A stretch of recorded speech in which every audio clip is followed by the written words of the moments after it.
The government has withdrawn the Personal Data Protection Bill from Parliament as it considers a comprehensive legal framework to regulate the online space, including bringing separate laws on data privacy, the overall internet ecosystem, cybersecurity, telecom regulations, and harnessing non-personal data to boost innovation in the country.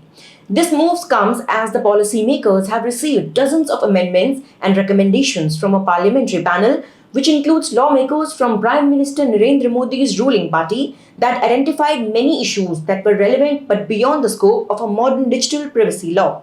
Hello and welcome to VARINDIA News Hour.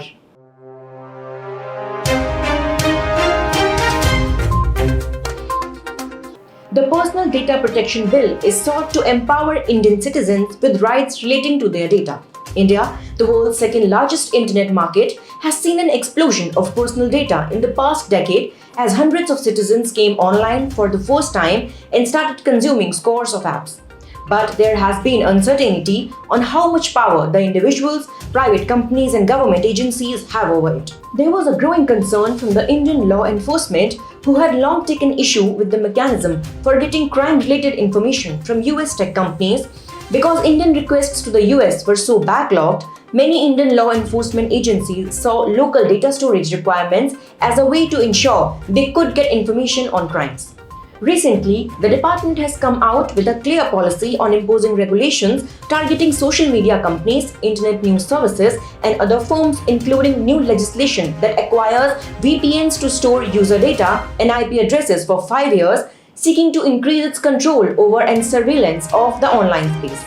Essentially, Meta, Google, and Amazon were some of the companies that had expressed concerns about some of the recommendations by the Joint Parliamentary Committee on the proposed bill. The bill also mandated that companies may only store certain categories of sensitive and critical data, including financial, health, and biometric information in India. As per the sources, it has plans to introduce the Digital India Act that will focus on everything from children's and women's safety to digital crime to content spread via over-the-top media services like Amazon Prime and Netflix. Home to more internet shutdowns than any other country on earth, however, including a long-standing internet shutdown meshed with other human rights abuses in Kashmir, India's credibility on digital democratic regulation is limited under the current government. There will be a wait and watch until the new law is going to come out and it is going to influence the global privacy landscape. Let us now look into today's headlines in VARINDIA. 19 loss-making CPSEs returned to profit in FY21. Data from the Public Sector Enterprises Survey 2020-21 showed that 19 central public sector enterprises, including Chennai Petroleum Corp, Western Coalfields, and National Fertilizers, returned to profit in FY21 from loss. The majority of CPSEs returning from loss to profit were from industrial and consumer goods sectors such as Sambar Salts, Hindustan Salts, Andrew Yule and Company, and Cement Corporation of India.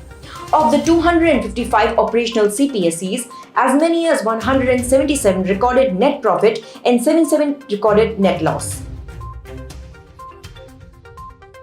Rising credit card and UPI payments show increase in consumption. Rising credit card and UPI payments indicate an increase in consumption, whilst the recovery in economic activities with the ebbing impact of pandemic.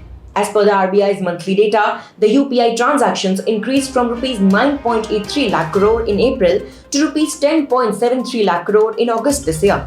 Also, credit card spends through the point of sale terminal increased from Rs 29,988 crore in April to Rs 32,383 crore in August this year. The credit card spending on e-commerce platforms, which was valued at Rs 51,375 crore in April, rose to Rs 55,264 crore in August.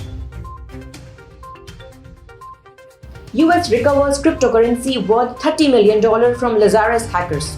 More than $30 million worth of cryptocurrency stolen by the North Korea-linked Lazarus group from online video game XZ Infinity has been recovered. The seizures represent approximately 10% of the total funds stolen from XZ Infinity. The Lazarus Group is an advanced, persistent threat actor driven by efforts to support North Korea's operational goals, which comprises espionage and generating revenue for the sanctions-hit nation by striking financial institutions. WhatsApp to soon let users search for chat spy date. WhatsApp will soon have an option where users can search for a message by the date on which they had sent it. This feature is said to be very useful, particularly when someone wants to discover the first message shared with a certain contact or wants to read what messages were shared on a certain date. According to WA Beta Info, this feature will be available on the iPhone as the testing of this option has already started on the iOS version of WhatsApp. The report mentions that WhatsApp was working on this feature but discarded it 2 years back. Adani Realty in talks to merge with DB Realty. Adani Realty, the luxury residential and commercial property arm of Adani Group, is in advanced talks for a merger with Mumbai-based DB Realty. After the merger, DB Realty would be renamed as Adani Realty. Adani is likely to infuse more funds into DB Realty, which would do a fresh equity issuance to the new investors. DB Realty has a portfolio comprising over 100 million square feet and 628 acres of prime property, mostly in Mumbai. That's all for now. Please like, share, comment and subscribe to VARINDIA News Magazine. You can download the VARINDIA app from Google Play Store and Apple App Store for the latest news and updates. Stay tuned. Thank you.